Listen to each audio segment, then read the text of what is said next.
Boses ng mamamayan, Gusto ko sana yung bilang estudyante. iba't ibang opinyon ng taong bayan.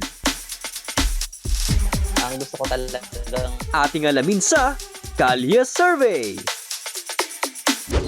Mahalaga po yung freedom of speech para po ma-express po natin yung feelings din po natin sa iba, para masabi din po natin yung mga gusto din po nating sabihin. Pag wala po tayong freedom of speech, hindi po natin ma-express yung feelings din po natin, o hindi po natin masabi yung mga gusto po nating sabihin.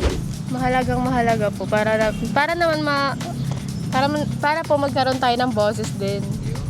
Mahalaga po para sa atin yung kasi po para po mailabas din po natin yung mga hinanaing po natin sa kung ano man po nangyayari sa bansa natin, lalo po ngayon na nagkakagulo po sa Senado. Opo sir, lalo po kung papakinggan po tayo ng mga ibang tao. Opo, lalo po yung mga nanunungkulan, ganun. Mahirap na kasi ngayon magsalita ng malaya dahil sa mga politiko. Parang kontrolado na nila lahat ng tas pa nila, yung kadalasan pa mga kurakot pa gano'n. For me siguro tama lang po sinabi niya na hindi naman po, but for me siguro we need to stand up for ourselves na magsalita, kasi nga through the politicians na yun nga kurakot na hindi naman din nahuli mga magnanakaw or something na ganyan, but we need to stand up for ourselves, for our community din, para hindi lang tayo yung may hirapan, which is the whole Philippines were like suffering a lot through the politicians. Mahalaga po kasi nasabi mo yung dapat mong sabihin.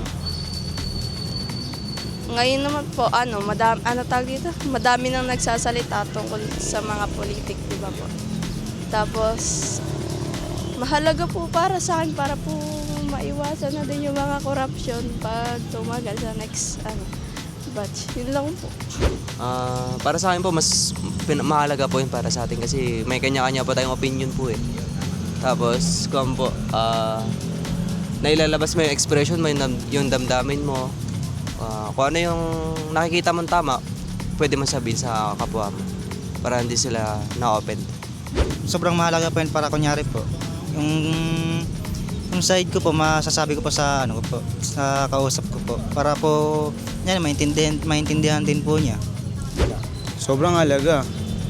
Siyempre kuya, kasi pag walang freedom of speech, siyempre magmumukha kang nakakulong lang, wala kang kalayaan. Kaya dapat ipahayag mo kung anong gusto mong sabihin, di ba?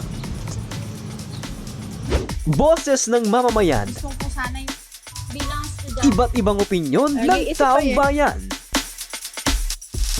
ang gusto ko talagang Ating alamin sa Kalye Survey.